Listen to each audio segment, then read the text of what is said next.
오늘은 주요 내용 중에 하나가 아크인베스트입니다. 되게 유명하죠. 아마 해외 주식 투자하는 분들은 모르시는 분들이 없을 거예요. 미국의 자산운용사고 2014년에 설립됐습니다. 여러분들은 다 아시는, 왜냐? 우리나라에서 더 유명했거든요. 창업자가 캐서린 우드라는 누나인데요. 현재도 CEO입니다. 별명이 캐시 우드예요. 캐서린 우드인데 뒤를 빼고 캐시 우드라고 해서 별명이 캐시, 돈, 우드, 나무에서 돈나무 누나죠. 작년부터 우리나라도 떠들썩하게 했고 세계의 어떤 자산운용계를 떠들썩하게 했던 누나입니다. 사진이 무섭게 나왔네. 원래는 조금 이거보다 부드러우세요. 이 누나가 왜 유명해졌냐? 때는 2018년 3년 전에 CNBC에 나와서 이런 얘기를 합니다. 지금도 가면 있어요. 유튜브 가면. 테슬라의 주가는 4,000달러를 갈 것이다 라고 CNBC에 나와서 강렬하게 얘기를 해요. 사실은 저렇게 강력한 숫자를 얘기하는 분들은 둘 중에 하나입니다. 맞추면 스타, 안 맞추면 말고. 조심해야 되는데 맞추면 스타, 예를 들면 삼성전자 20만원 20만원 자 뭐 3년 내에 갑니다. 제가 얘기를 했어요. 이거 예를 들면 3년 뒤에 20만원 가 있다. 아 역시 야야 그는 신인가. 만약에 3년 뒤에 5만원이다 그럼 뭐 묻히는 거죠. 나는 그런 얘기한 기억이 없는데, 아니 뭐 그 예상은 누구나 할 수 있는 거 아닙니까? 그렇게 되기 때문에 뭐 그런 게 되는데, 일단 이 누나는 실력이 대단한 분이셨기 때문에 이제 그런 건 아니었고요. 테슬라가 4,000불을 갈 거다. 당시는 테슬라 액면 분할 이전이었습니다. 그리고 그때 당시 테슬라 주가는 이러고 있었대요. 오르지 않았던 때예요. 바닥에서 이게 지지부진하고 좀 이따 보여드리겠지만 망하냐 안 망하냐라고 싸우고 있었던 때입니다. 테슬라는 재무적으로 이미 망했다라는 보고서까지 나왔던 때였기 때문에 그때 당시 주가는 333달러였어요. 이거 방송할 때 나오죠. 위에 333불. 얼마가 10배 오른다는 거죠. 10배. 10배거를 해서 4,000달러 갈 것이라고 과감하게 2018년 CNBC에 나와서 얘기를 했는데, 방금 전에 말씀드렸지만 2018년 당시 테슬라는 요즘 분위기와는 완전히 다릅니다. 요즘에 테슬라가 몇 년 전에 뭐 한 5년 6년 전부터 잘 나가던 회사가 아니에요. 1, 2년 전이죠. 2018년 테슬라는 슈카월드의 주제가 주로 나올 때 이제 시대의 사기꾼이냐, 지금으로 얘기하면 와 이런 때가 있었어야지만 불과 2, 3년 전에 머스크 아저씨는 전 세계의 사기꾼이냐 안 사기꾼이냐로 얘기하고 있었죠. 지금처럼 뭐 300조에 뭐 문샷을 날리고 화성 갈 거야가 아니라 테슬라가 망하냐 안 망하냐로 베팅하고 있었어요. 회계적으로는 이미 파산했다는 얘기가 많았고 적자 기업이고 단 한 번의 흑자를 못 냈고 실제로 전기차가 몇 대 나오지도 않는다. 뭐 현대차가 뭐 몇백만 대를 만드는데 테슬라는 몇천 대도 못 만든다. 이런 얘기를 하고 있었어요. 테슬라가 이때 당시에 회사가 창립한 지 15년이 됐는데 흑자가 없었다. 2018년입니다. 시대의 사기꾼 아니냐. 15년간 돈을 못 벌었는데 이거 지금 돈 달라고 주가 지금 올린다 그러니까 사기꾼이다. 2018년 뉴스예요. 불과. 우리가 저기에 다 고개를 끄덕끄덕하고 있었어요. 당시 레포트 기억이 안 나시겠지만 미국 투자은행 골드만삭스, 테슬라가 생존하려면 2년 안에 11조 원에 100억 달러의 추가 자금이 필요하다. 한마디로 재무적으로는 이미 숫자가 안 나온다. 파산해 있어. IB 제프리스에서 테슬라 현금 사실상 고갈이다. 올해에만 3조가 필요하다. 이거 재무적으로 망한 거야. 근데 이때 당시에 테슬라가 우리가 흔히 얘기하는 퍼 같은 걸로 뭐 몇백 배가 나오는 거예요. 주가가 말도 안 되는, 돈은 요만큼 버는데 주가는 여기 엄청나게 높겠다. 그 당시에 이미 고밸류로 굉장히 얘기가 많이 돼 있고, 이러다가 위험하다라고 얘기하고 있을 텐데 저 누나가 나와서 4,000달러를 얘기하니까 10배가 오를 거다. 게다가 그때 당시에 기억이 나겠지만 오랜만에 갖고 왔습니다. 일론 머스크 형이 우리는 한 주에 7,000대를 만드는 대량 생산을 시도하겠다 그러니까 당시에 포드 CEO가 기억나시죠? 슈컬리에 나왔던 바로 그거. 포드는 7,000대 만드는데 4시간 걸린다. 너희 테슬라는 지금 일주일에 그거 만들고 있냐 하면서 비웃었죠. 포드가 테슬라를 비웃었던 게 불과 2, 3년 전이에요. 2018년. 3년 전에. 엄청 비웃었어요. 니도 회사냐? 그러면서.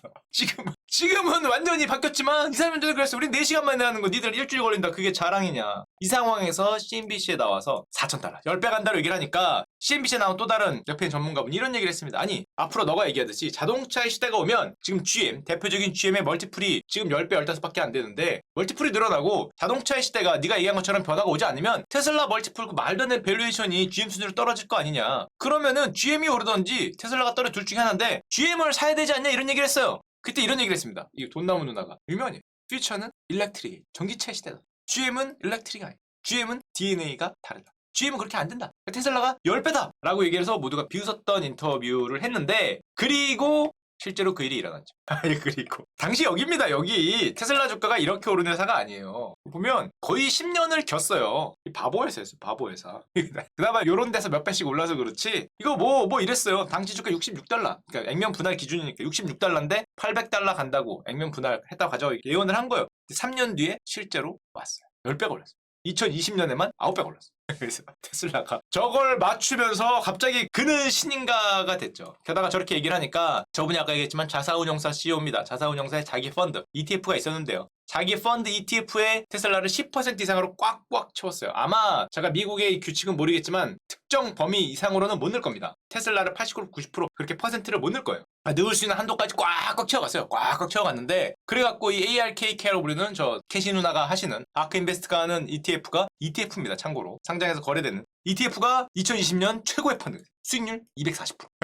여러 개가 있어요. ETF 여러 개 있는데 대부분 다 150%에 가까운 펀드 수익률을 기록하면서 뭐 테슬라 저렇게 많이 넣었으니까 쫙 올라가서 그는 신인가를 다들 외쳤는데 저렇게 잘 되다 보니까 자금이 엄청나게 들어왔죠. 아크인베스트 ETF들이 2020년에 4조였는데 1년 뒤에 58조가 됐어요. 전 세계에서 자금이 쏟아지는 거예요. 세상에 꼬레안들도 알아. 꼬레아 저 바다 건너에서 갑자기 막 슈카월드에서 막 얘기를 하더니 꼬레안들이 어머 누나 돈나무 누나 알러뷰 그게 미래입니까? 이러고서 들어가니까 58조가 몰렸고 게다가 이 누나가 게임을 빡 받아갖고 2021년에 드디어 올해 초에 말씀드렸죠. 빅 아이디어 2021 레포트를 발간합니다. 우리가 보기에 미래를 이끌어갈 빅 아이디어 2011년 여기에 있다. 우리는 여기에 투자를 하겠다. 빅 아이디어 이거 한글판으로도 있어요. 인터넷 가면. 이 아크인베스트가 얘기했던 빅 아이디어가 뭐였냐? 딥러닝, 가상세계, 데이터 센터의 혁신, 핀테크, 전기차, 비트코인, 자율콜택시, 드론 배달, 3D, 뭐 인공위성, 바이오, 좋은 건 다 넣었죠. 좋은 것. 좋고 멋있는 건 다 넣었어요. 그러니까 한마디로 얘기하면 기대감이 굉장히 큰 미래기술. 아크식 표현을 하면 파괴적 혁신을 가져오는, 그러니까 멋있는 건 다 넣었어요. 요즘은 만들었으면 아마 메타버스를 분명히 넣었을 텐데, 그때만 해도 메타버스가 그렇게 유명한 단어가 아니었기 때문에 요걸 넣은 거죠. 가상세계라고. 정말 유명한 단어였는데 다 넣은 펀드가 됐는데, 대표 펀드가 이겁니다. ARKK 포트폴리오. 보면은 테슬라가 8.3% 있고 테슬라를 제외하면 빅테크 기업이 사실상 없죠.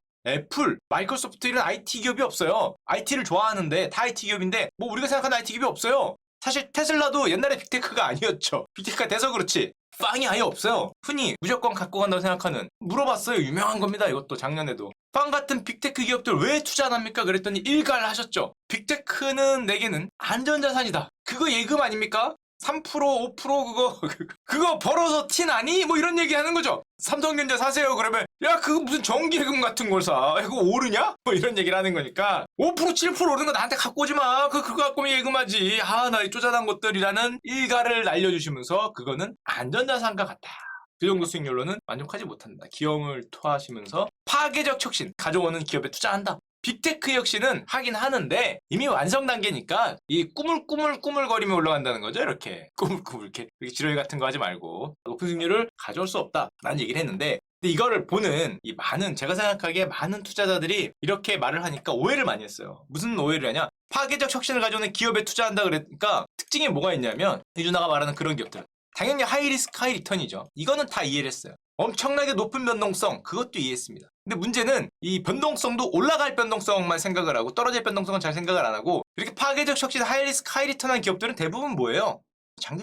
장기투자. 아니 파괴적 혁신을 하려면 이 싹을 보이는 기업에 투자해야 될 거 아니에요. 나무에 투자 안 하잖아요. 싹이 틀려면 아까 테슬라 적자를 15년 봤어요. 상장을 한 다음에 주가가 10년간 안 올랐거든요. 테슬라. 그리고 욕 엄청 먹었는데 그냥 무조건 장기 투자를 해야 되는 거예요. 이 성격 자체가 파괴적 혁신이 지금 눈앞에 내일 보이고 내일 모레 보이지 않잖아요. 내일 모레 뭐 이번 달 내년에 성과가 나는 기업들은 뭔가 지금 이미 어느 정도 완성돼 있는 기업들이 성과가 쭉쭉 올라가는 거지 이런 기업들은 씨앗이기 때문에 장기 투자가 필요해요. 근데 우리는 반대로 생각하죠. 이건 단타용. 신기합니다. 왜 그렇게 생각하지 모르겠는데 ARKK 그러면 단타용 엄청나게 높은 변동성이니까 이걸로 코인 단타 하듯이 단타를 하는데 이 개념이 반대로 된 단타를 위해서 변동성만 오직 엄청나게 높은 변동성 하나 때문에 저걸로 단타를 들어가는데 그래서 어떻게 됐냐 근데 아까도 얘기 드렸지만 여기 들어있는 종목들의 포트폴리오를 ARKK 대표만 보면 다 알 수는 없으니까 테슬라, 로크, 텔라독, 줌, 코인베이스, 유니티, 스포티파이 쭉 있거든요. 대부분 다 아시죠? 뭐 저는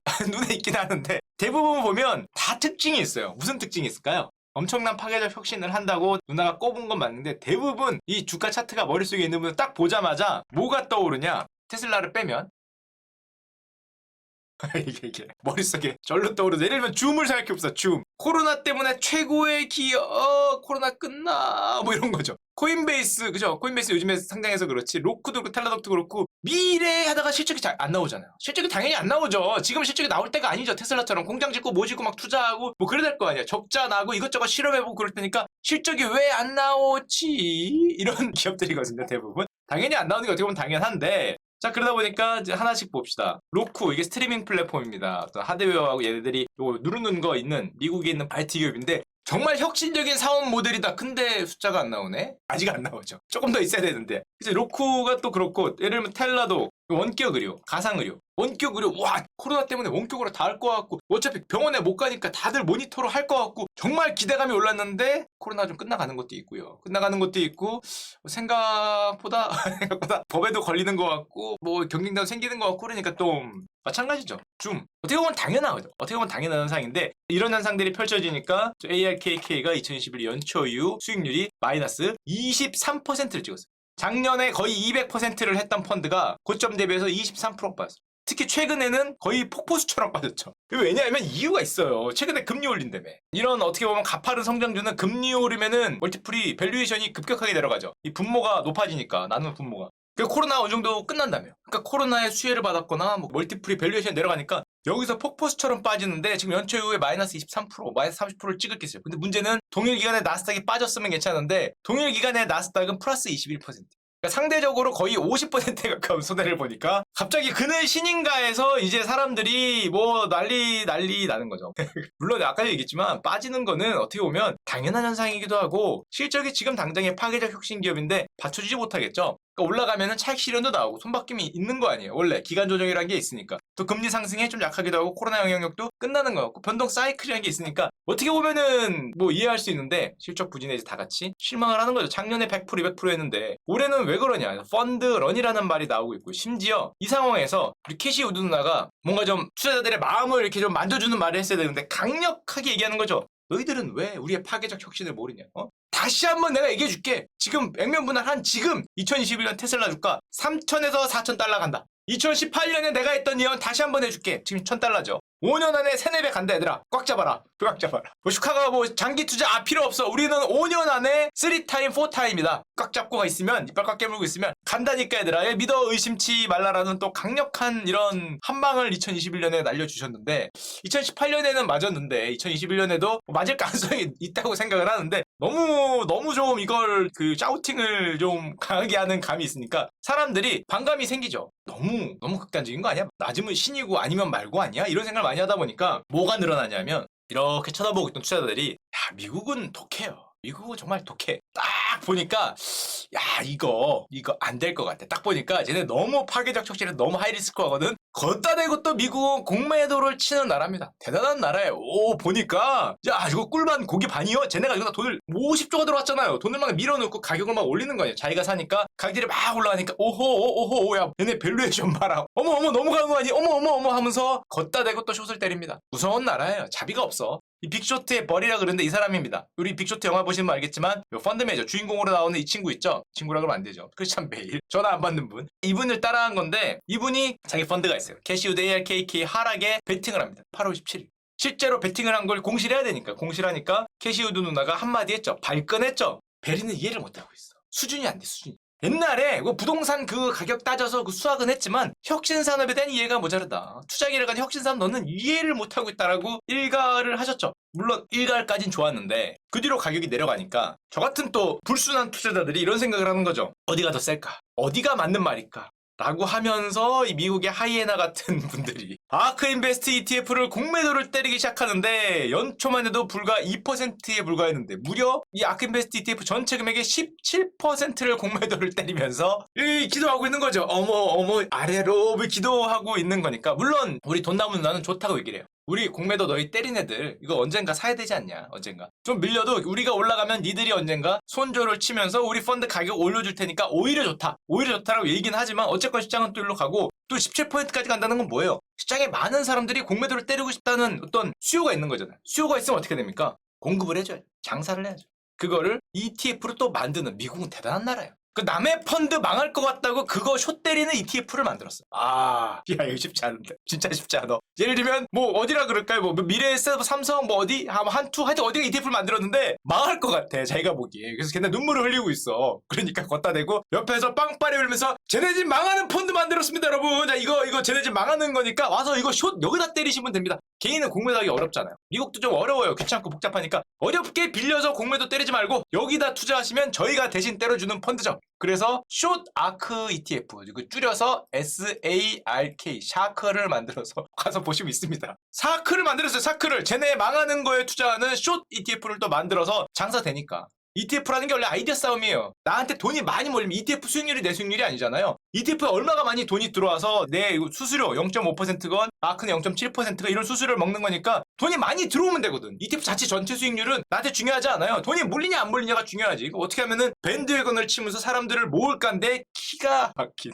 쟤네 집 망할 것 같아요가 이 밴드웨건이 죽이거든요. 사람들 모으는데. 그래서 이제 사크를 만들어서 그걸로 또 장사를 짭짤하게 이게 수요가 있으면 잽싸게 공급하는 역시 자본주의의 그 대부인 나라답게 갖고 왔습니다. 이름도 숏 이노베이션 ETF.